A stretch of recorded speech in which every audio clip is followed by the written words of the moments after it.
Paz Senhor para nossos internautas que estão nos assistindo pelo YouTube, pelo Facebook.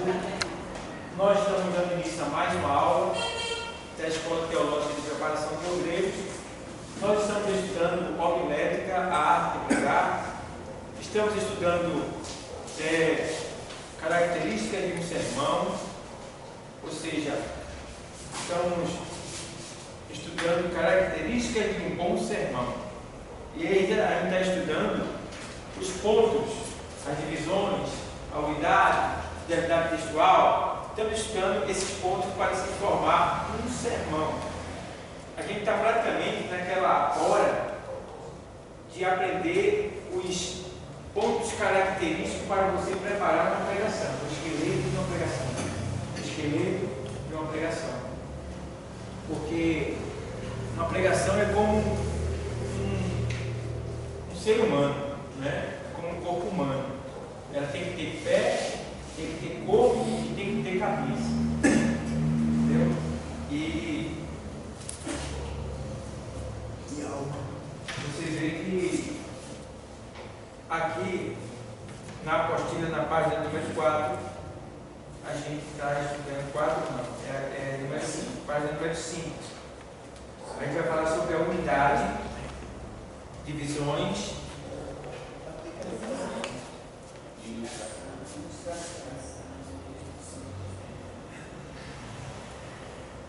todos acharam? Amém? Então vamos lá. A gente falou sobre fidelidade textual semana passada e agora a gente vai falar um pouco sobre unidade de divisões. No caso, unidade. Todo sermão devem convergir para um único alvo. Há sermões que são uma colcha de retalho. O que quer dizer isso aí? Quer dizer que o sermão, a pregação que você vai preparar, ela tem que ter um objetivo. Um objetivo. Vamos exemplar aqui. Eu vou pregar hoje sobre morte.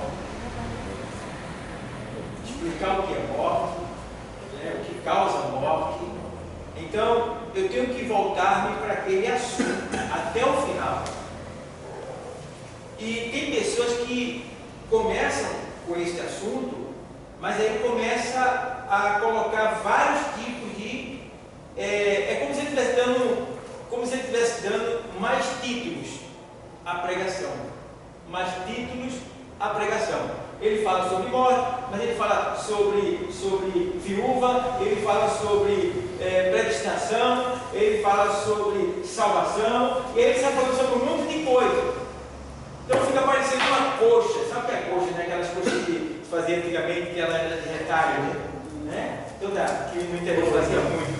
Lembra da coxa? Eu achava que esse termo aí da coxa, ele estava dizendo assim, ele se referia à morte de um tipo, a morte de outro, tipo de morte, que eu estava...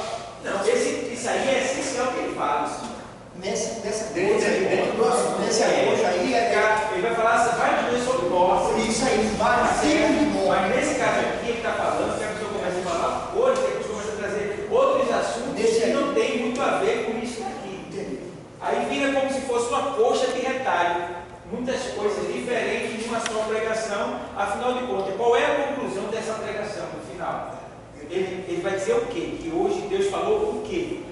Então, o sermão, ele deve convergir-se. Convergir-se quer dizer, é como se ele fosse um funil. Ele começa lá e vai estreitando até ele ser concluído naquilo que realmente o pregador e o Espírito Santo de Deus colocou no coração para entregar para a igreja.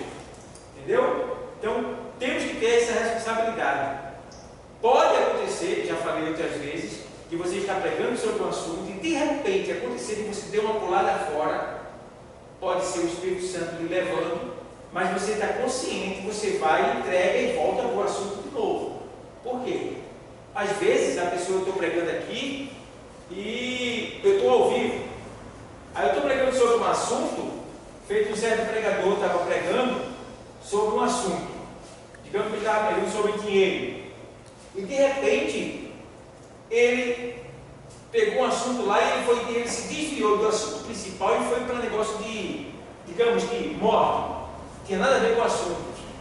Aí ele começou a falar sobre isso aí. Aí ele disse que alguém criticou ele, porque ele estava fugindo das regras homiléticas. E depois ele voltou para o assunto. E aí, quando antes de terminar o culto que estava sendo ao vivo, chegou uma mulher na porta da igreja, né, gritando e agradecendo, porque ela ia se matar, estava assistindo esse culto, ia se matar, e o pregador falou algo que ela estava esperando de Deus.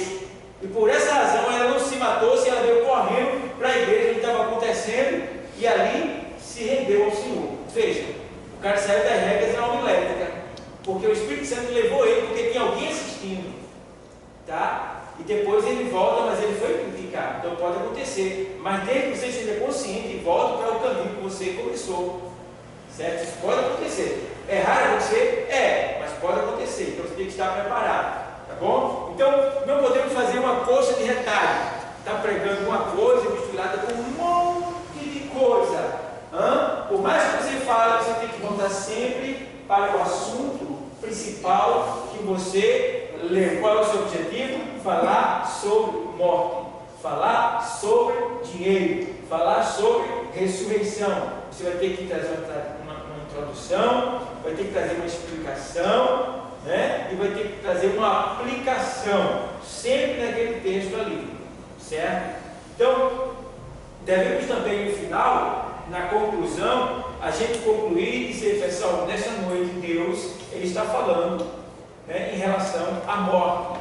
Possivelmente alguém aqui deve estar passando por um processo que deve estar se aproximando da morte, ou quem sabe tentou se matar, ou quem sabe a morte está se aproximando da sua família, alguma coisa está acontecendo e que a morte está tentando de alguma maneira tragar alguém, mas nesta noite a vida que é Cristo chegou para vencer, ou seja, Ele já venceu a morte, e esta vida agora veio para te dar vitória contra a morte que está vindo contra a tua vida. Então, tem vários tipos de morte, aí você vai concluir, vai explicar e vai aplicar. Certo? Vocês estão entendendo? Vocês estão entendendo?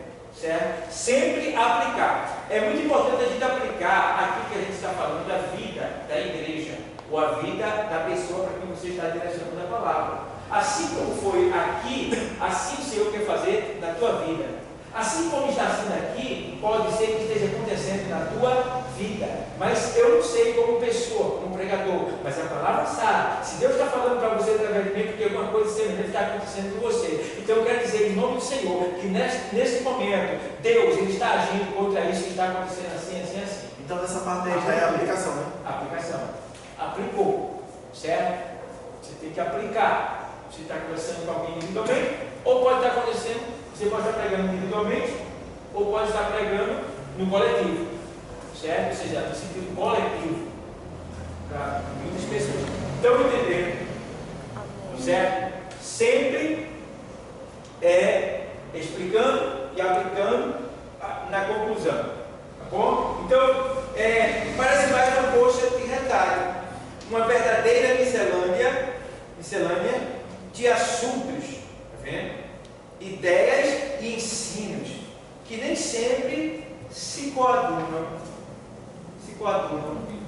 entendeu? As pessoas ficam perdidas, certo? Então a gente deve ter cuidado para que a gente não venha de alguma maneira confundir a mente das pessoas. Eu estava fazendo um rascunho e não deu tempo eu trazer para vocês a folha, mas a unidade consiste na relação estabelecida entre as partes e o ponto. Neste processo, precisamos omitir algumas coisas desnecessárias no momento. Por exemplo, até aqui, esse aqui é um rascunho que eu fiz, que eu estou lendo para vocês. Então, o que acontece? Às vezes, você pode ser como disse acontecer com você. Você está em algum lugar, dando uma aula, ministrando uma palavra para alguém, e alguém lhe questionar acerca de algo bíblico, algum assunto bíblico. certo? Então eu falei sobre a questão agora, de algumas coisas você não vai falar tudo. Você não é legal, deixa eu falar tudo que ele tem, porque na verdade a palavra de Deus ela é infinita. Enfim, sempre vai ter assunto sobre aquilo ali. Então não adianta você querer tomar tempo, ganhar, querer falar tudo que não vai ter tempo, não vai conseguir. Mas algumas coisas você vai dispensar. Como por exemplo, teve uma semana retrasada aqui que eu estava falando sobre o filho de Noé, Cã. Foi que Antônio, ele disse, a maldição foi para quem? Ele perguntou para mim. Eu estava falando sobre a maldição, que a maldição da descendência de Cã, que veio para Noé, foi consequência do filho de Noé, Cã. Aí ele questionou dizendo, e a maldição foi para quem? Para Cã ou para os netos dele? Ou seja, ele já sabia para quem era, para quem foi a maldição. Eu me isentei desse assunto, dessa explicação mais conectada, só dei um parecer. Mas para quem entende, vê que esse parecer ainda tem mais coisas, mas entende. Então tem coisas que o pregador vai ler que você já entende sem ele explicar. Você está entendendo? Você já entende sem ele explicar. E outras pessoas não precisam de tanta explicação em relação àquilo, mas você já entende, você sabe. Então não precisa você questionar o pregador se você já sabe, porque aí se torna capciosidade. Sabe o que é capciosidade? Você sabe muito bem. É quando você sabe e coloca a pessoa na berlinda. E aí é como se eu estivesse me exaltando ou de alguma maneira tentando envergonhar aquela pessoa. Aí a gente não deve fazer isso. E se isso acontecer um dia com vocês, alguém lançar uma pergunta para vocês retornam a pergunta para a própria pessoa. A pessoa pergunta, e quem foi que fez isso? Foi fulano ou ciclano? Aí você diz, e você? Acha que foi quem? Você volta a pergunta. Por quê? A gente não sabe de tudo. Pode ser que a gente esteja em falta de alguma informação em relação ao texto. Então, se você responder de maneira que ele já tenha apurado mais que você, por inocência sua, ou por questão de tempo, você não conseguiu chegar àquele ponto, então ele, por não ter sabedoria e por ser capcioso, ele vai te envergonhar. Isso não pode acontecer. Mas se acontecer, tem que ser sábio e lançar a pergunta para você. Como você vê esse texto? Me explique, por favor. Aí, segundo o que ele der, você vai dar o seu parecer, mas ele vai dar o dele. Porque se ele der um parecer falso, e depois que você concordar com ele ou não concordar, e ele disser, não, mas é assim, então você está querendo me testar. Aí o negócio já muda. Entendeu? Então, a gente precisa saber lidar com esse momento também, de alguém que vai me interrogar, ou de alguém que vai lançar para você uma pergunta capciosa. Tem cuidado. Não foi a intenção do nosso irmão, acredito que não. Certo? Mas pareceu que no caso, quando você tiver a resposta, você já está logo ela. Você não pergunta, você dá. Entendeu? Você pode dizer, não, eu vi explicando assim, professor. Disse que foi assim. Tem a ver? Aí o professor vai estar ajudando para o professor. Mas não é que ele fez a pergunta, deu a entender que ele está entendendo? Ele me provou. Aí fica difícil. Certo? Então aí tem que ter esse cuidado para que a gente não venha colocar ninguém numa berlinda, né? Porque é como eu sempre digo, ninguém sabe de tudo. Existem vários teólogos, você vai conversar com um teólogo, o senhor sabe que ele vai dizer, não, eu estou aprendendo ainda. Né? Teólogo, bacharel, doutor em divindade, ele não sabe de tudo. Não sabe. Ele precisa estudar muitas coisas para poder dar uma resposta. E na etimologia bíblica, eu não sei se é assim, a nossa irmã Ana, ela é professora, né? Não sei se quando a senhora fez, a senhora faz pedagogia, né? Aí a gente faz sociologia e tem outro nomezinho que a gente faz. A gente faz para poder ensinar. Aí, na faculdade, aí o que acontece? A gente, na etimologia da teologia bíblica, a gente deve pedir um tempo para buscar a resposta. Porque é melhor você pedir um tempo para responder do que você responder errado. Certo? Então você tem todo o direito de uma aula, seja na escola dominical ou você estiver estudando, você não é obrigado a responder, não. Você tem tempo para levar para aquela pessoa. Então, um tempo, aí você vai pesquisar e vai trazer para aquela pessoa. Certo? Isso aí é relativo, isso aí é essencial na etimologia bíblica da teologia. Tá bom? Então, vamos lá. Vocês viram que a gente precisa ter o quê? Objetivo quando formos o quê? Pregar. É isso? Ministrar a palavra. Não podemos, de maneira nenhuma, provar alguém, tentar alguém. Você se lembra que quando Jesus, ele vinha muitos doutores lançar a palavra capciosa para ele. Lembra daquele doutor que chegou assim: bom mestre, que bem farei para herdar a vida eterna? Aí ele disse: o que diz o mandamento? Como tu lês? Eita! Devolveu de volta. Devolveu. Pegou ele. Aí ele era doutor, né? Ele achava que sabia, que podia, foi falar logo com quem? Com a palavra. Aí ele retornou. Quando ele retornou, ele respondeu certo. Aí ele disse: disseste bem, faze assim e viverás. Está entendendo? Mesma coisa na passagem de Maria Madalena, quando os acusadores ali chegaram, Jesus estava, né? A lei diz que não foi Maria Madalena, foi a adúltera, né? Foi a adúltera. Aí a lei diz que, na lei de Moisés diz que nós devemos apedrejá-la. Então você veja que situação difícil. Sim, então, mas assim, a pergunta que ele fez, a minha comparação é essa desse termo que você está usando aí. A pergunta que ele fez para eles.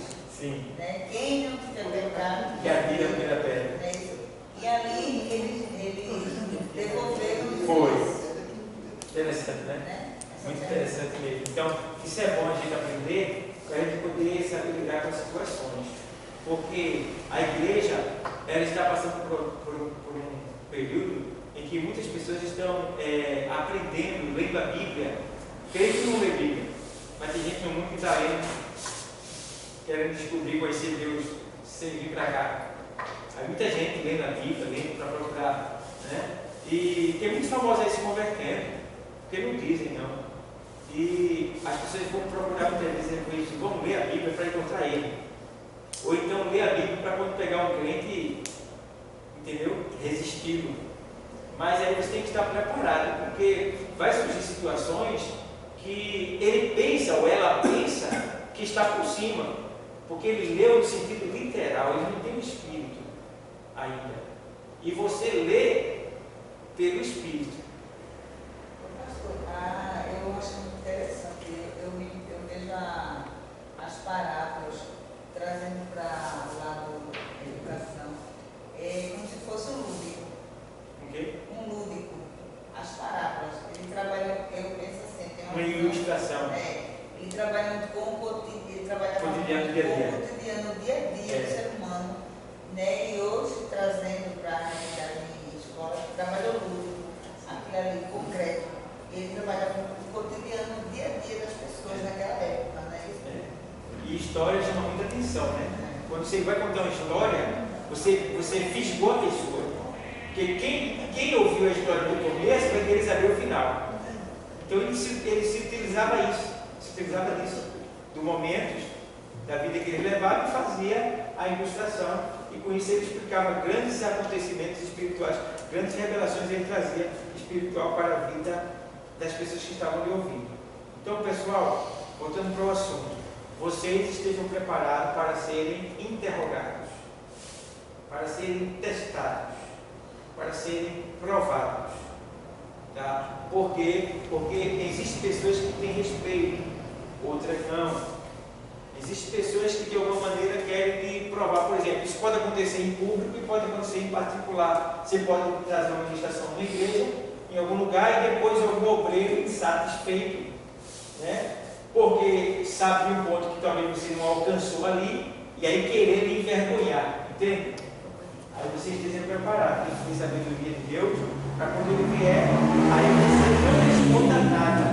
Você pergunta a ele, faz o seguinte, me explica como você entende aquele texto. Me explica. Não, o senhor está pregando, o senhor sabe sobre. Não, eu não preguei tudo. Eu estou aprendendo ainda. Então eu quero saber o que é que você sabe que eu não falei até ainda. Não é vergonhoso dizer isso. Fala, me ensina, eu quero aprender com você. Seja humilde porque quer ele. Entende? Porque tem gente que cria uma asa, o pregador falou isso está tudo errado. Coitado, não vai para canto nenhum. Certo? Deus dá graça aos humildes e resiste os soberbos. Então, o soberbo não vai chegar lá. Certo? Então, temos que ter esse cuidado de quando estarmos pregando, sabermos administrar as pregações. Por exemplo, nós temos aqui, na regra, tradicionalmente encontramos praticamente. Estou na frente da câmera, né? Vamos lá. Tradicionalmente encontramos praticamente em todas as obras homiléticas 3 tipos básicos de sermões.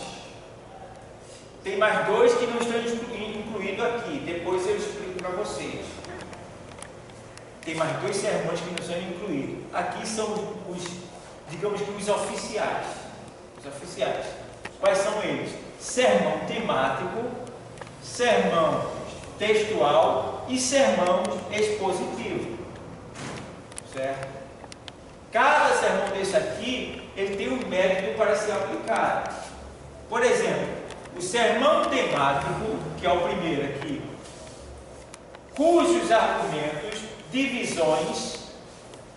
são as divisões dele, os pontos que ele tem. Digamos, o cego falou com Jesus, o cego, ponto, falou com Jesus. Isso são divisões de texto, são pontos do texto que você deve considerar, levar em consideração para poder fazer a sua criação. Então, cujos argumentos, divisões, resultam do tema, independente do texto. Então a gente vai, para vocês entenderem melhor, a gente vai pegar agora aqui uma pregação temática.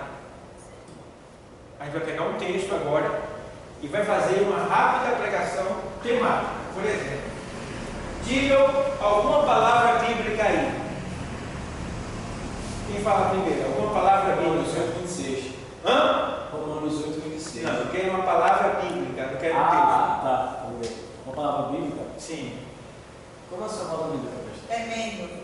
Uma palavra bíblica: cego, Jesus, Deus, carne, Espírito. Eu quero uma palavra bíblica. Uma palavra só, para fazer um tema. Perdão. Pronto.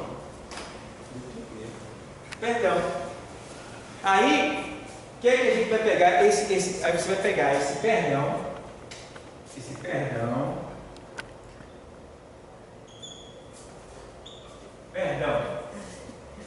Tema.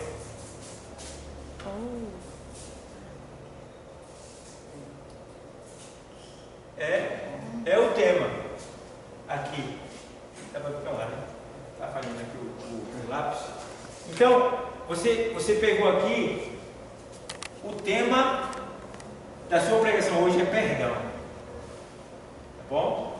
Aonde a gente vai ler sobre o perdão? Um texto bíblico que fala sobre o perdão. Vamos lá, todo mundo pode falar. Diga um texto sobre perdão. Está o branco nessa hora, né? Por quê? Parece que a mãe entrava e não anda não. Misericórdia.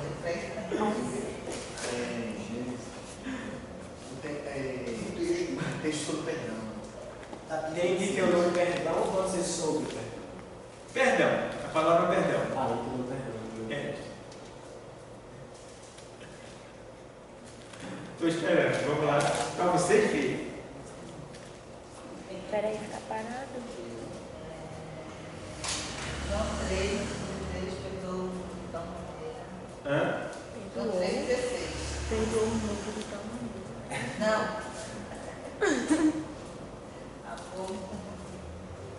Vamos lá? Estou esperando. Vamos passar. Olhando no computador é fácil, né? Oxe, Bom, ninguém vai falar. o que você for, você barra. Calma. Sai daí. Vamos? Vai. Sabe por que Tá esperando. Não, ele nem é falando de Bíblia, às vezes é. Às vezes é o momento. Exatamente. Às vezes é o Mas momento. para mim é falta de Bíblia. É. Gênesis capítulo 50, versículo 18. José com seus irmãos. 50? Capítulo 50 de Gênesis. Fala sobre perdão. Opa. É que ele se encontra com os irmãos dele, né? Os irmãos dele pensou que José, naquele momento, pela posição que ele se encontrava, ia matar, né? Vingar tudo que ele fez. E ali o servo pedindo para José, relembrando o que o seu pai falou, né? Que naquele momento ele não fizesse muito viagem. Naquele momento ele não expressou, né? Não ia fazer nada com ele. E ao pouco ele se ajoelhar diante de José, é como se estivesse pedindo misericórdia naquele momento, para que ele não fizesse nenhum dano com ele, se não estivesse no céu. Gênesis capítulo 50, a partir do versículo 18, ele é que José estava Às vezes o povo agora vai. Atenção. O nome depois dizendo que não tem justamente a palavra perdão. Eu leio lá. Perdoa-lhes que eles não sabem o que fazem. Tipo, perdoa nossas iniquidades como nós perdoamos os nossos devedores. Isso. Perdão. Entendeu? Perdão. Perdoa-lhe, Senhor. Perdoa, Pai, perdoa-lhe, porque eles não sabem o que fazem. Certo? A oração do Pai Nosso também. Tem mais. Vamos ver? Vamos lá.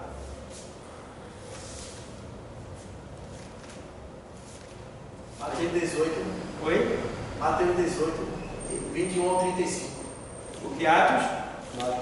Mateus 21, 35. Também. Também, né? Que ele fala. Que ele diz lá sobre. Quantas vezes deve perdoar a um?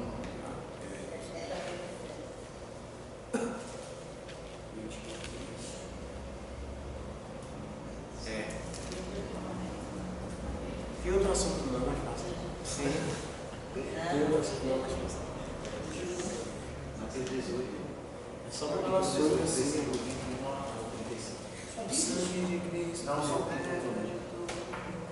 Quantas vezes deve se perdoar? Pronto. Deu para vocês entenderem. Agora, veja bem. A gente vai ter que pegar isso aqui, esse perdão, e vai ter que procurar textos que falam sobre perdão. Certo? Deus perdoou. Alguém foi e pediu perdão. Certo? Sempre voltado para esse assunto. Perdão. Morte. Falando sobre morte. Explicando morte. Agora, claro, aqui você vai ter que fazer uma introdução. É uma pregação temática.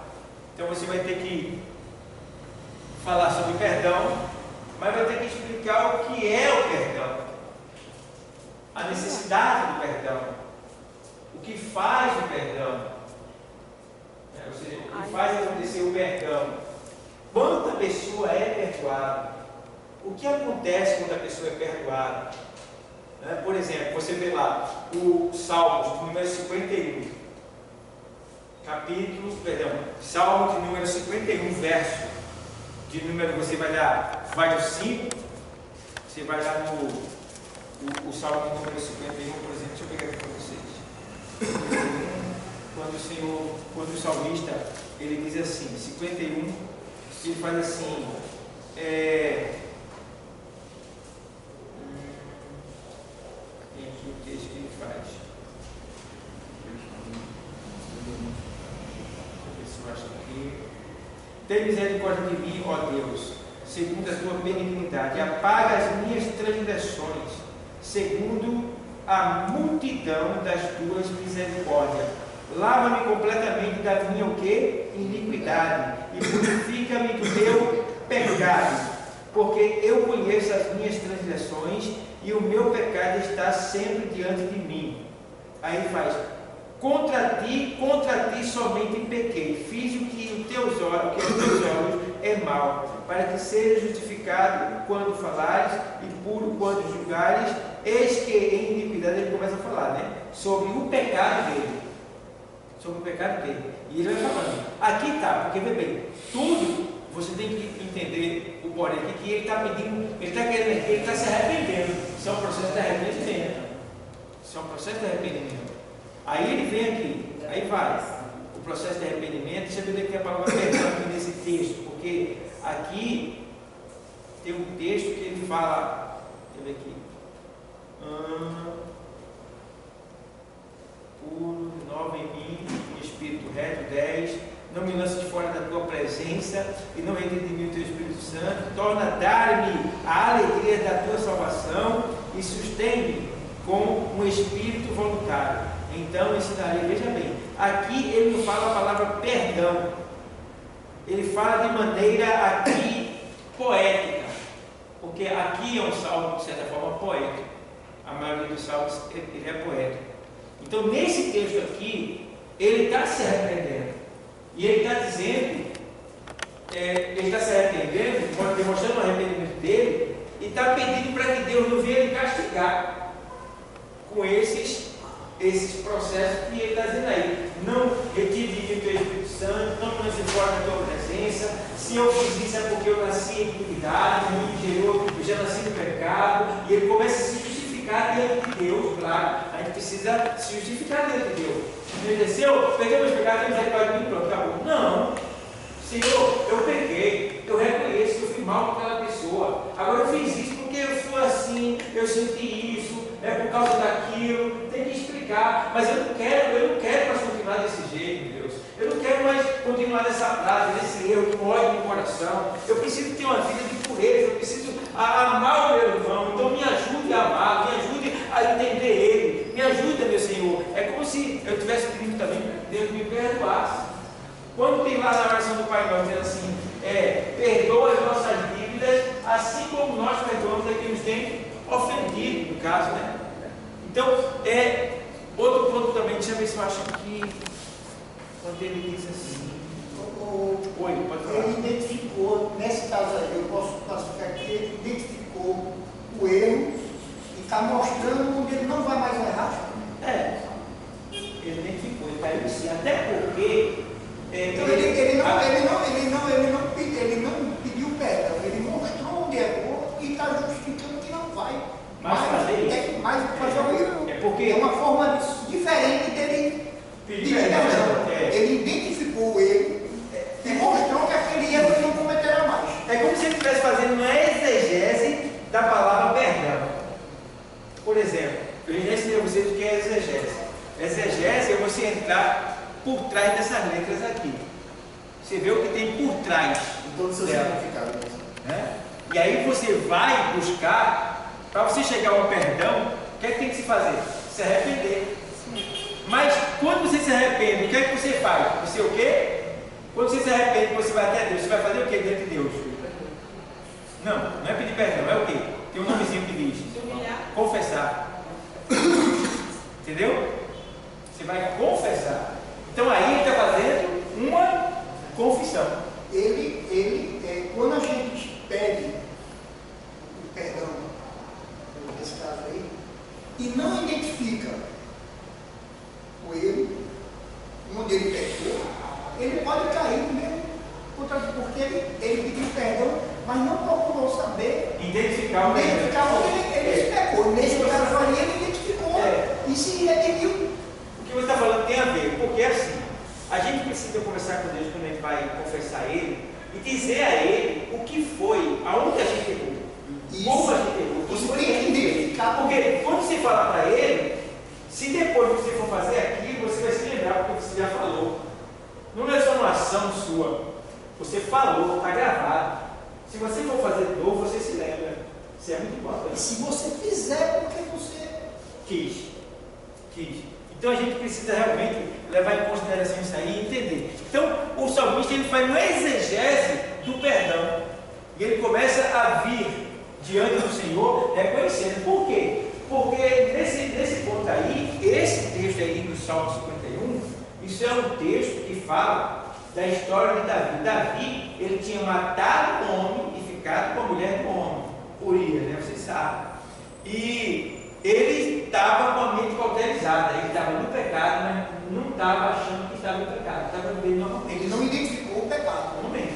Aí Deus mandou Natan até ele e mostrou para ele, tem mais.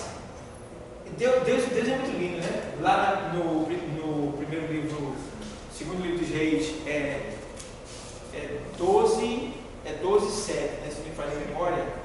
Deixa eu ver se é o segundo livro dos Reis. Deixa eu ver aqui. Quando ele vai. Natan repreendendo a Davi. Aí ele faz assim.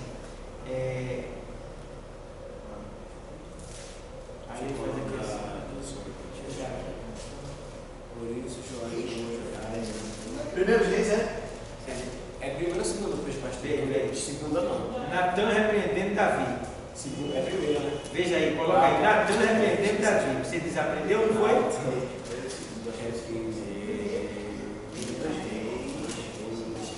É segunda Samuel. Segundo Samuel. Segundo livro do profeta Samuel, 12, 7, né? Viu? 12, 7. Isso. Tu és esse homem. Aí o que acontece? Aqui, Davi estava lá, bem à vontade, na prática do pecado dele.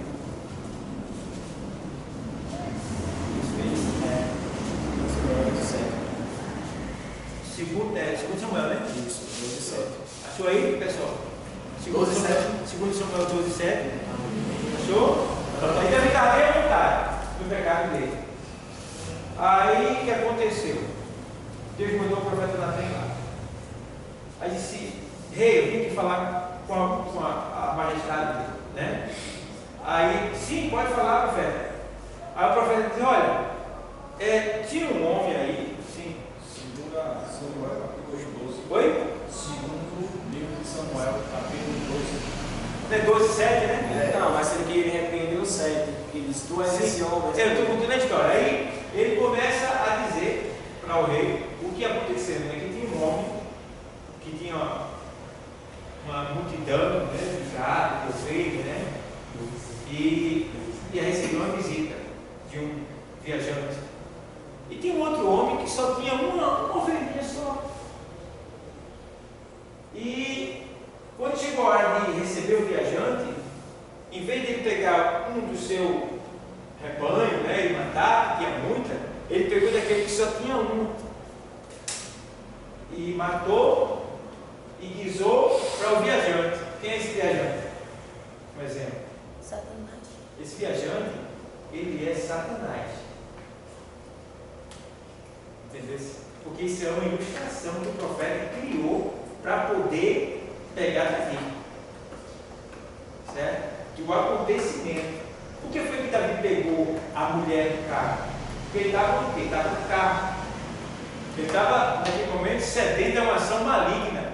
Quem foi o viajante que trouxe esse desejo para Davi? O diabo, Satanás. O viajante que gosta de carne. Satanás trouxe para Davi. Viu o viajante de longe, isso é uma história, uma ilustração que ele está criando ali. Em vez de ele pegar do seu rebanho, que tinha muito, porque Davi tinha muitas mulheres, ele poderia ter pego delas. Mas ele foi lá e pegou do rebanho do outro, que só tinha uma, que era quem? Urias, que só tinha uma esposa. E pegou ela e matou e comeu, e pisou para o viajante, né? E comeu. Aí ele pergunta: e aí?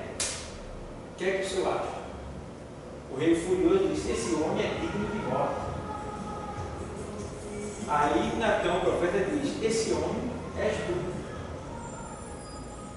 Assim diz o Senhor: eu fiz assim, assim, assim, assim contigo, e te faria mais se tu tivesse me pedido, mas tu fizesse assim, assim. Aí pronto, revelou. Aí quando revela para ele, cai a ficha, aí ele faz, pequei com o Senhor, abriu, né? Descauterizou a mente na hora.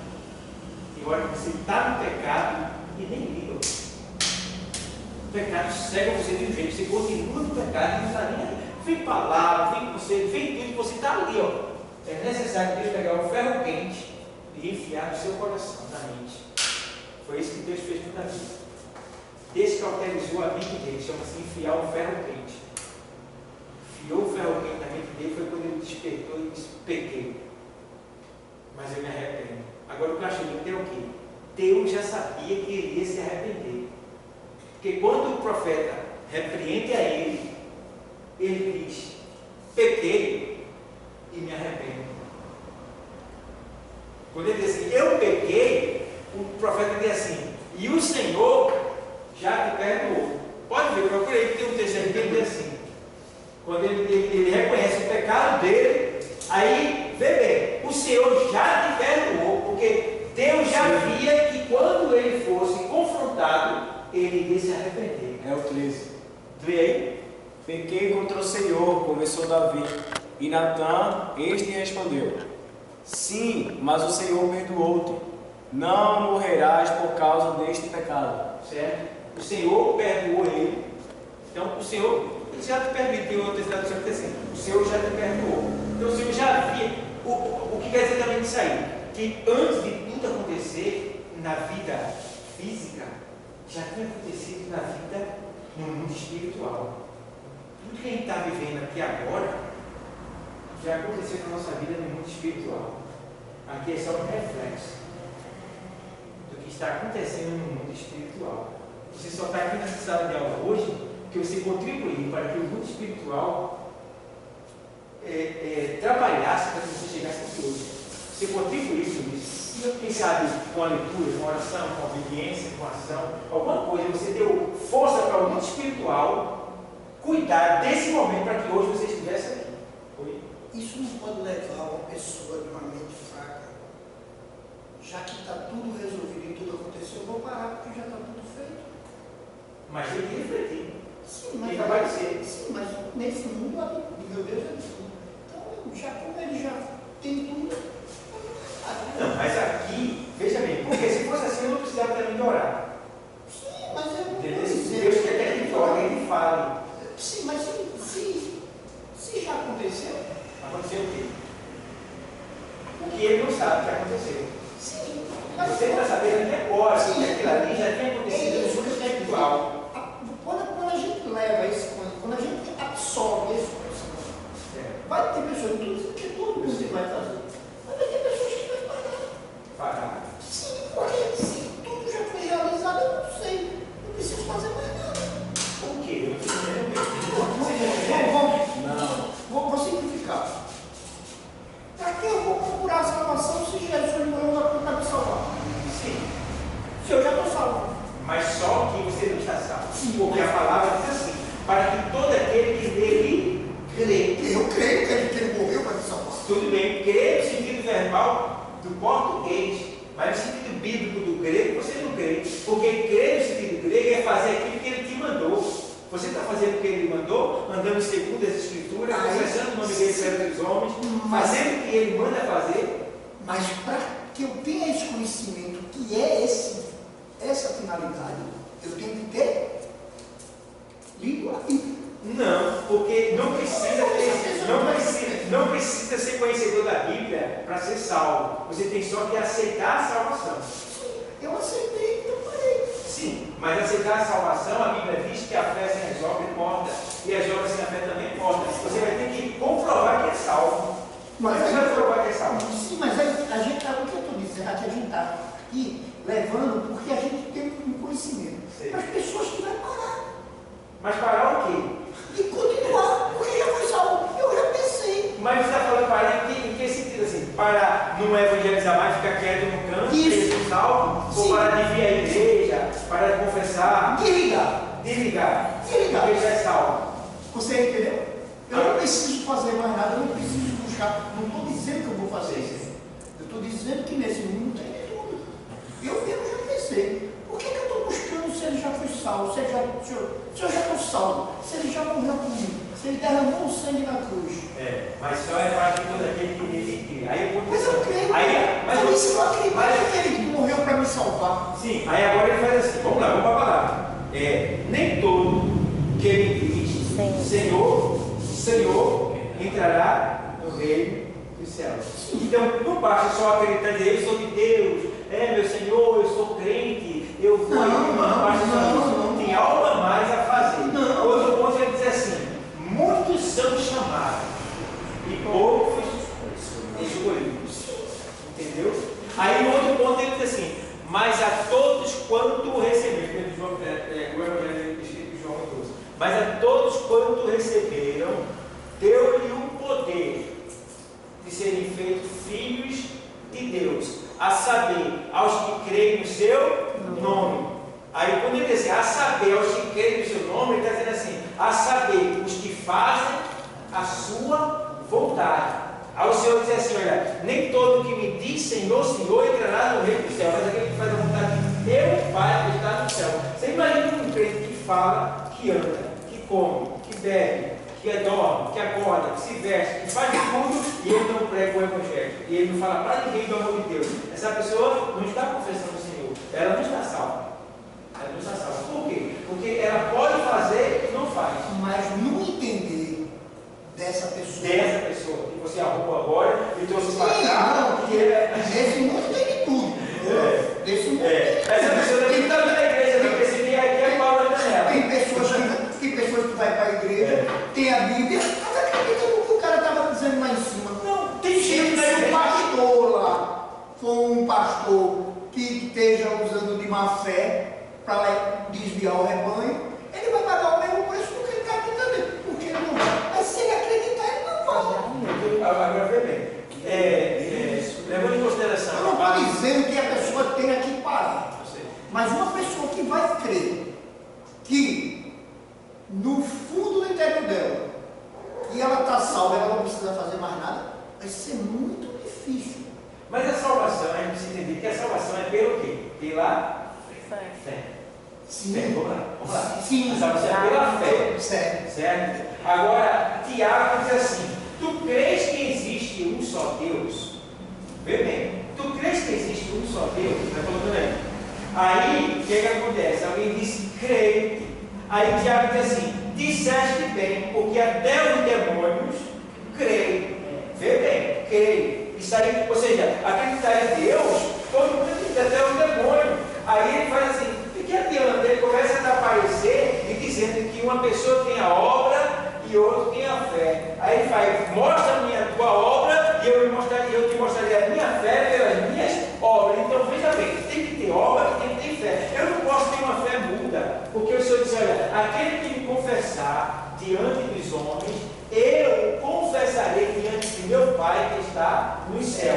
Mas aquele que me negar diante dos homens, eu também o negarei diante de meu Pai que está no céu. Então eu não posso ficar mudo, eu não posso permanecer calado. Quem tem Cristo não fica calado, não tem como. Tem que derramar, tem que escutar, tem que falar. Agora, Eu creio. Agora, como é que se eu com a minha parada, acreditei que já estou salvo? Não, mas Daniel ou Samuel falou isso. Não, eu não quero mais saber não. Eu não quero mais saber. Eu não quero mais saber. É meu Deus, e meu Deus acabou. Ele se convenceu de que é salvo sem fazer nada para Deus. Porque Deus é. Pronto. Porque ele questiona para ele. Ah, mas como é que ele. Como eu já questionei, como eu já perguntei. Como é que ele me salvou se eu não vivia nessa época? Eu já te questionei isso. Como é que eu estou salvo se eu não vivi naquele dia? É porque você não O que precisa. eu vou fazer daqui para frente já está salvo? Não é porque você não precisa de estar lá. Sim, não. Porque o sacrifício dele vale para aqueles que ainda não tinham nem nascido sentido aí. Você está entendendo onde é que eu estou chegando? Agora, só que ele deixa bem claro para que todo aquele que nele crê. Mas eu creio. Não é pelo fato de ele ter morrido por pelos. Mas eu creio que ele morreu por mim. Sim, mas cadê as obras? Mas eu A creio. prova daquele. Ele está lá dizendo que ele morreu para me salvar. Certo. Foi para fazer obra para ele. Não, crê. Eu Falando creio. nisso, eu estou falando de crer do grego. Estou falando de crer do grego. Eu estou falando. Crer é fazer aquilo que lhe foi mandado. O que foi que ele mandou fazer? Não sei. As obras. As obras. Por quê? Porque como eu não li, aí eu não estou falando de mim, como eu não li A Bíblia. como eu não li, como eu estava justamente pensando com ele, eu quero ter uma aula de Bíblia, sobre a Bíblia, com a Bíblia Estou entendendo. da Bíblia, Certo. para poder eu ter esse conhecimento e fugir desse ponto. Mas não tem como se firmar no ponto desse não, homem. Eu dizer assim, não, eu creio em Deus e pronto, estou salvo. Não vou mais para a igreja, não vou deixar de Não tem como, não tem como. Até porque, assim, eu sei, pode ter gente assim, mas não vai para o céu desse jeito. Sim, mas Porque para ir para o céu, você tem que confessar publicamente e tem que mostrar para o mundo que você é uma nova criatura e que o apóstolo Paulo diz assim, olha, já estou crucificado com Cristo, vivo não mais eu, mas Cristo vive em mim. A vida que agora levo-a na fé do Filho de Deus, que por mim morreu, se entregou e começa a falar. Entende? eu não lembro agora, mas eu acho que eu já vi, eu tenho aí escrito, que foi quando eu vi, e para ter cuidado a quem você se confessa, porque só a Jesus que pode interceder junto a Deus. Então, nesse caso, eu puxei para mim que a pessoa do meu lado que eu posso estar me confessando, ele pode usar tudo contra mim. Não, não é assim não, porque veja bem, Tu está entendendo? aquele que me confessar diante de quem? Diante de quem? Dos homens. Aquele que me confessar diante dos homens, eu também o confessarei diante de meu Pai. Aquele que me confessar, que é falar de Deus, falar de Jesus, não é isso? Não falar da confessar aí. Não é falar da minha vida. Confessar aí, não. Aí tá Entendeu? Aí vai perguntar aquela confissão que não vai para o Pai, não. Pronto, é essa que eu vou falar. Não. A confissão aqui é você proclamar que você agora Muito bem, falar da palavra de Deus. Então, eu estava entendendo que confessar era o contar a sua história. era relatar meus fatos errados. Não falar a vida toda, não. Falar os pecados. Não Então, precisa. quando eu falei na parte de você. Não precisa mais. Não, quando eu falo que a gente precisa confessar a Jesus, eu estava falando nessa parte. Mas o confessar que a gente está meio assim agora, que eu realmente absolvi, é falar de Jesus e trabalhar de Jesus. Agora, E aí eu não considerava isso como uma confissão. agora, essa confissão, Eu usava isso como. quando você o vai aceitar, não precisa.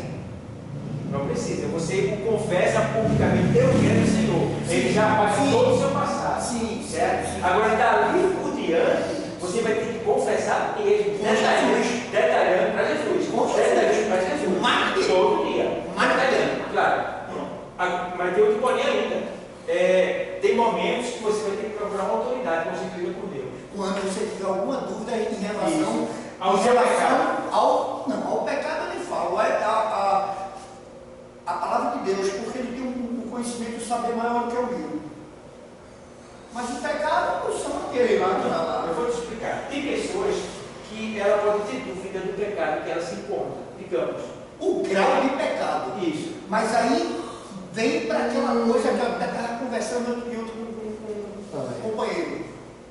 Que ele disse que todo pecado é pecado. E eu, na minha humilde ignorância, eu disse a ele, todo pecado é pecado, mas cada pecado tem um grau. É verdade. Tá certo. Porque eu não acho que. Agora, para Deus, a alma que pecar, essa morrerá. Porque pecado, Deus é pecado. O pecado é pecado. Agora, diferente do que seja. Agora, o grau de pecado é para pagamento e sofrimento aí. Pronto. Deus não tem isso de grau. Ele perdoa qualquer pecado. O sangue de Jesus nos perdoa de todas sombra de dúvida. Agora, o meu questionamento justamente com ele foi esse. Certo. Porque você pecar por uma coisa boa, e você pecar porque tirou uma vida, e dizer a mim que é o mesmo valor do pecado. Não, para Deus é a mesma coisa. Para Deus é um pecado. Agora para pagamento, Se eu pagar de grau, é o grau. da Porque o pecado realmente foi maior. Então tem um grau e Tem grau de julgamento. É isso aqui. Por isso que no inferno. Não deixa de ser pecado. Por isso todos são pecado. Por isso que no inferno todos vão ser lançados no lago de fogo. Aí alguém disse assim: poxa, o cara contou uma mentira, foi para o inferno. O outro matou, estuprou, matou criança, fez saceiro, foi para o inferno também. Aí não é justo, não. Calma, não é assim não. Não é assim não. Vamos entender agora. Vamos entender as questões espirituais. A gente precisa entrar nesse assunto. Então o ponto é: quando eu peco, eu debilito a minha alma. A minha alma é o corpo espiritual eterno. A alma é a sede das emoções. É onde tudo fica gravado, tudo fica lá. Tá? Então o que acontece? Quando eu peco, é como se eu estivesse enfraquecendo a minha alma. Então, quando se vai lançado no inferno, a alma mais fraca, ela vai sofrer mais, vai sentir mais dor. E a alma mais fortalecida, ela vai sofrer mais menos do que aquela que debilitou, que pegou mais. Vocês estão entendendo a colocação real como é? Por exemplo, vou explicar. A Covid veio. A Covid é um vírus único. É um vírus único. Só que teve gente que pegou Covid, foi entubado. Teve gente que pegou Covid, foi socorrido. Teve gente que pegou Covid, nem sabia que tinha. Teve gente que pegou Covid, foi tratado em casa. Veja, o mesmo vírus e vários tipos de reação. Isso depende do quê? Do corpo de cada um. Se eu tivesse um corpo bem estruturado, eu pegava ela e nem vi que peguei, até passava para os outros. Se eu tivesse um corpo fraco, a tendência é eu ser socorrido e talvez até entubado e talvez até morresse. Porque eu estava debilitado. Então assim é no inferno. Quanto mais a pessoa peca, mais sofrimento a pessoa vai ter lá no inferno, estando no mesmo lugar. Um vai sofrer mais do que o outro. Agora, resumindo a história, é um sofrimento eterno para todo mundo. Eu ficava na dúvida sobre o fogo do inferno, porque teve muitas aparições que ele veio de fogo, né? Quer dizer, era um fogo que aparecia lá no animal. Veio com Moisés, é isso, não é isso? Aí eu ficava na dúvida, por que fala tanto em fogo se ele veio de fogo? Se observar, tudo é fogo, já olhou, tudo é fogo. O céu é fogo, a terra é fogo, tudo é fogo, tudo é fogo. Né? As coisas são criadas pelo fogo nos ares, tudo é muito fogo, tudo é fogo, já olhou? E Deus, a Bíblia diz que é um fogo consumidor. Né? Tudo é fogo, a energia. Então, a gente vê. Mas pronto, eu gosto desses fóruns de debate, porque a gente aprende, a gente se desenvolve. Eu aprendo não acho ruim, pode ser algum. Pode perguntar, pode entender. Agora a gente precisa chegar no consenso final. A gente chegou, não foi? Deu para entender que realmente. Porque tivemos dois pontos. E não estava um estava defendendo uma tese e o outro outra. Mas na verdade, quando se identificou que um era diferente do outro, chegou. Pronto, então eu acredito. Vocês entenderam alguma coisa? Deu para entender alguma coisa? Se não deu para entender. Alguma dúvida? Amém. Amém. Amém. Deu para entender alguma coisa? Muito bom. A gente está pregando sobre. Só porque a gente falou sobre perdão, eu vejo isso tudinho. Então, pessoal, exegese da palavra perdão. Vocês falaram perdão. A gente poderia falar outro tema: morte. Outro tema: vida. Outro tema: ressurreição. Outro tema: doença. Outro tema: paralítico. Isso tudo é um tema. Então, o tema que você escolher, você vai ter que buscar parafraseação. O que é parafraseação? Tem aquele assunto em outros livros.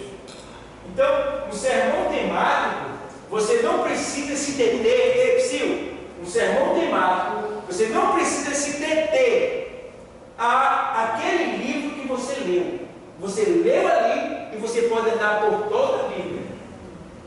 certo? Porque ele é temático. Então, onde tiver aquele nome que você deu, você pode ir para lá e explicar até você concluir, chegar na conclusão do que você quer passar para a igreja sobre aquele assunto temático. Está dando para entender? Está dando para entender? Então, o sermão temático, cujos argumentos, divisões, resultam do tema. Tá? Então, os argumentos e as divisões têm que sair do tema. Que tema foi? Perdão. Que tema foi? Morte. Que tema foi? Vida. Que tema foi? Ressurreição. Do tema, tá bom? Do tema. Independente do que ter. Então, se você leu a palavra perdão aqui, Pai, Mateus 6:9, Pai, perdoa na sequência. Pai, perdoa nossas dívidas. Está falando sobre perdão das dívidas, perdão do Pai, certo? Então você não é obrigado a ficar só naquele livro. Mateus 6:9 na sequência. Você pode ler a palavra só perdão e pegar aquela palavra perdão e usar ela para ir para vários livros da Bíblia falando sobre o quê? Perdão. Entendeu? Esse aí é o sermão temático. Vocês entenderam? Amém. Deu para entender já alguma coisa? Deu. Sermão temático? Deu. Sermão tem como pregação, tá? A palavra sermão tem como pregação. Porque na homilética é chamado de sermão, mas é uma pregação. Então, a pregação ou o sermão que você vai dar, você vai ter que escolher sobre o que você quer pregar. Você quer pregar sobre o que hoje? Eu quero pregar sobre salvação. Então você vai buscar textos que falem sobre salvação para explicar para a igreja o que é salvação, de onde vem esse nome salvação, o que significa uma salvação, salvação do quê, para quê, por quê, para quem. Você vai pegar vários argumentos concernente à palavra salvação, você vai preparar tudo isso e entregar para a igreja visando uma conclusão exata, certo? Então, o que é que acontece? Vamos lá. Vocês que estão aqui hoje, vocês vão preparar um pequeno sermão em casa, para terça-feira vocês trazerem no papel, certo? Você vai pegar qualquer nome que vocês quiserem, qualquer nome, pegar um papel branco e colocar. Eu vou fazer uma pregação aqui sobre vida. Pronto, sobre Como vida. Aí você vai procurar um texto bíblico que fale sobre vida. Por exemplo, eu vim para que todos tenham vida. Aí você vai pegar aquele texto ali, certo? E aí você vai estudar aquele texto. Quer dizer, aquele texto, por que o Senhor estava dizendo que eu vim para que tenham vida? Se você observar, ele vai dizer depois ali, antes ali, que ele vai dizer assim, ó, o ladrão não vem senão o quê? A roubar, matar, destruir. Eu vim para que todos tenham vida e a tenham com abundância. Então, só o texto de cima, ele já explica o que você quer falar embaixo. Porque é que ele está dizendo que veio para dar vida. Jesus é uma coisa, ele está falando que é do ladrão. Diga. Esse sermão tem que ser um tema, um livro, ou um tema só que pode ser palavras? A senhora vai escolher. É um tema. A senhora vai escolher o tema lá. E vai fazer um pequeno rascunho. Ó, vê bem. Ó, ninguém aqui sabe de nada, principalmente eu. A gente está aprendendo. Bom, a diferença aqui é que eu sou mais velho do que vocês. Aí estou passando para vocês o que eu aprendi, somente. Mas alguns de vocês sabem até mais do que eu. Na escola, quando a gente ia fazer, a professora dizia tantas linhas. Nesse caso, assim, quando eu for falar de vida, ele tem que ter uma quantidade específica. Não, ele só tem que ter uma boa explicação e uma boa aplicação. Eu posso só pegar um tema da vida e explicar ele num tempo bom. A questão não é o tempo. A questão, o tempo que eu quis dizer é a sua aplicação. É a aplicação. Porque você vai ler, explicar e aplicar. Entendeu? Primeiro, ler vida. Por que eu quero falar sobre vida hoje? Porque no mundo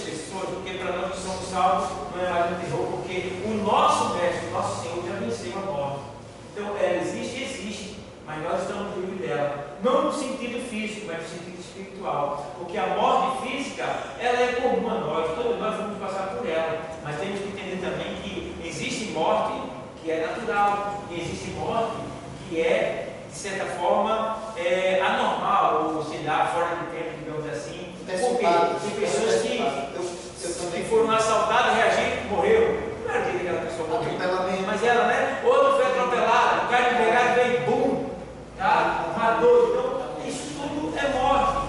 Então, Jesus ele veio justamente para nos dar uma garantia acima da morte. Porque, querendo ou não, eu e você vai ter que morrer um dia.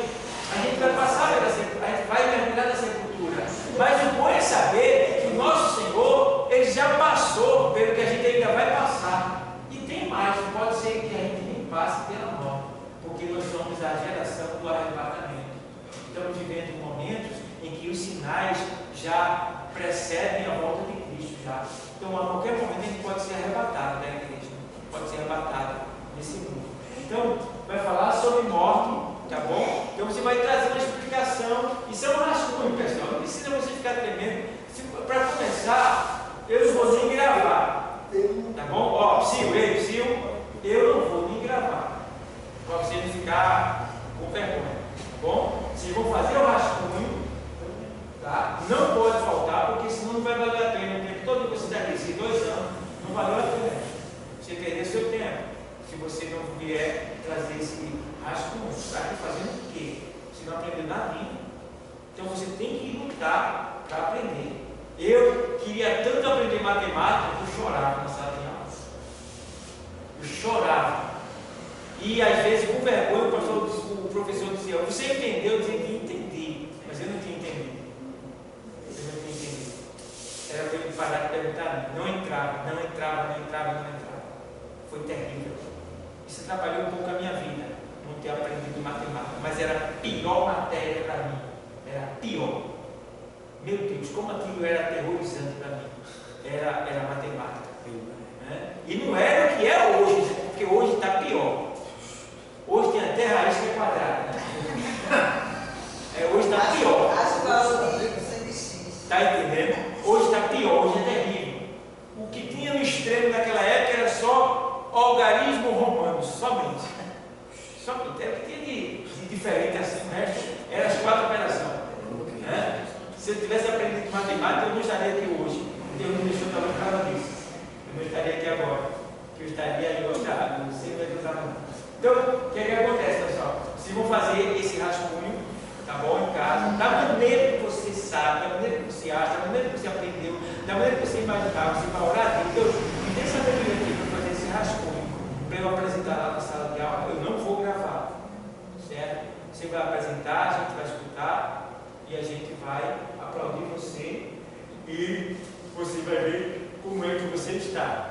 Por quê? Lá na sua igreja que você está, ou você está fazendo curso teológico, você vai ser chamado.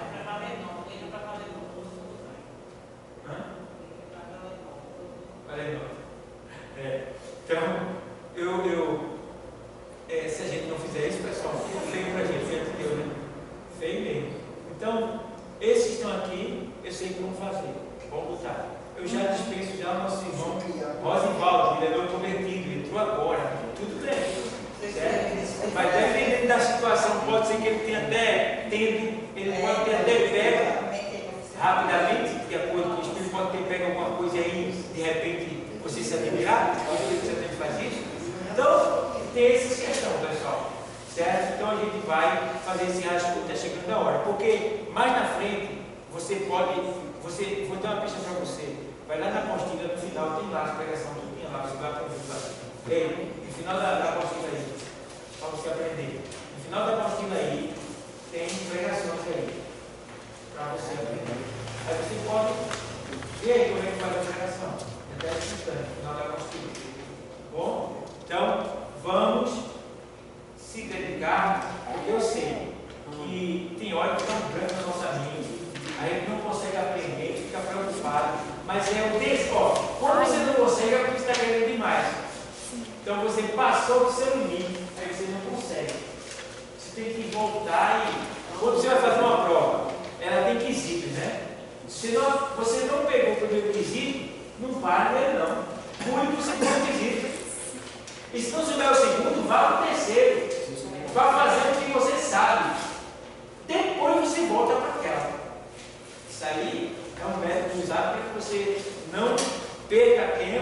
no momento que você quer fazer uma prova importante. Então, desde que você vem dentro para trás, lá na frente você volta. Deu para entender? Isso acontece no Enem, isso acontece em vários lugares que você estiver estudando. Você encosta assim, vamos para esse aqui, não tem tendência, está estudando. Certo? Então, bora ver. Tem aqui 2, 4, 6, 8, 9, com exceção do nosso irmão Oswaldo, eu vou deixar a critério dele. Se ele quiser, ele faz. Para eu examinar. Se ele quiser, ele faz. E foi isso agora. É igual eu. Então, Não conheço a Bíblia. oi? Não conheço a Bíblia. Como é que você vai fazer? Você tem 7 dias para fazer isso. Pastor, Veja que número perfeito. Eu vou dizer. 7 dias. Ah, esse é o número da perfeição. esse sermão aí eu creio que coloca o tema, texto, introdução e conclusão. Você. São pregações. E lembrando que a introdução. Senão não vai ter pregação, mas são pregações. Não precisa ser tão grande. Não? Às vezes você trazer uma história, basta trazer apenas um argumento acerca daquilo. Digamos, fé. Fé. Se você quiser explicar o que é fé, você vai lá em Hebreus 11. Já diz o que é fé lá, já é uma introdução do que é fé. Você lê fé no canto, e aí você diz, olha, como a Bíblia fala, alguns podem até perguntar, o que é fé? Mas a própria Bíblia nos ensina o que é fé.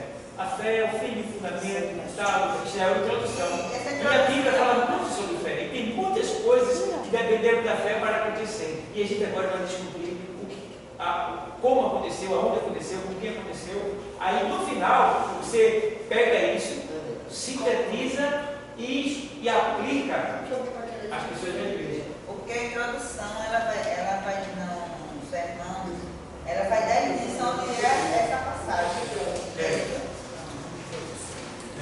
E conclusão, vou dizer que foi através desse sermão que foi que Deus quis concluir o que foi que aconteceu, porque isso aqui. Sempre falando o nome. Sempre falando o nome temático. Você tem que ver esse ponto aqui. Isso é. Porque senão ele vai passar de um sermão temático para um sermão, digamos, Textual, né? Textual. Isso. Textual ou expositivo, porque expositivo é você expor, né? Vamos dizer aqui, ó, o expositivo aqui, cadê ele? Esse aqui. Cadê? Embaixo. Sermão textual, sermão expositivo, aqui. Aí ele faz aqui. Cujos argumentos giram em torno da exposição. Então, ele fica, você fica mais nele. Digamos, eu vou falar sobre a história de Abraão, eu vou expor a vida dele. É um sermão expositivo. Aí, quem foi Abraão? Abraão era de Ur, seu pai era idólatra, ele tomava conta da estrada do pai. E chegou um momento que ele não se misturava, ele não aceitava a fé do seu pai. O Senhor foi e falou ao coração de Abraão. Abraão escutou Deus e disse para ele: isso é um sermão expositivo. Estou falando só de uma pessoa, contando a história dela, né? Pronto, e ali eu posso contar e ao mesmo tempo aplicar. Estou explicando o assunto e depois aplicar a vida das pessoas. Na medida que eu vou falando, eu também já posso ir aplicando. Aí, a senhora pode ir fazer uma pregação temática, se a senhora se deter muito no texto, aí ele sai de temático e passa a ser expositivo ou textual. Certo? Então a senhora vai ter que fazer o temático. O temático, a senhora vai pegar só o nome. A senhora pode pegar o nome na metade do texto, digamos assim. Deixa eu ver aqui o texto, vou ter uma aqui. Pronto. E o Senhor disse: que queres que eu te faça? Um exemplo. Que queres que eu te faça? Isso é um tema. Aí você vai ter que procurar esse tema na Bíblia. Aí você vai ver lá e o servo disse: Jesus de Nazaré, tem misericórdia. Ou seja, Jesus, tem misericórdia de mim. Aí eu quero falar hoje sobre misericórdia. Né? Eu não sei como você está. A senhora vai explicar o que é misericórdia. Tá? A misericórdia vem de Deus. O que significa misericórdia? Aí nós temos misericórdia. Aí Deus diz que quer que a gente tenha misericórdia. E quem tem misericórdia? Vamos ver nesta noite quem é que tem misericórdia na Bíblia e quem nós também aqui estamos exercendo a misericórdia. E tudo isso aí. Você vai criar um ponto que é para poder entrar e trazer o que você achou dentro da Bíblia. Prepara uma pequena introduçãozinha, que é um rápido argumento acerca daquilo ali. Tá? E aí você entra. Da maneira que ora a Deus, fala assim, Senhor, me diz sabedoria para fazer aqui uma pregação temática. Tá bom? A gente vai fazer a temática. Aí para a semana a gente pega, faz uma expositiva. A gente traz, dentro do assunto, a gente traz uma expositiva. E depois uma textual. Tá bom? Fácil. Vocês não vão ser reprovados se não acertarem. Já eu não, se eu não acertasse lá na faculdade, eu era reprovado. Então aqui vocês têm essa oportunidade de errar, e aí dá a oportunidade para vocês até acertar. Lá não podia não. Lá era pau na canela mesmo. Eu não considero errado. Aprender. Então, pessoal, paz seja para todos vocês. Estamos ainda na Milética, trabalhando para tentar aprender a fazer sermões. Bom, Deus abençoe a todos.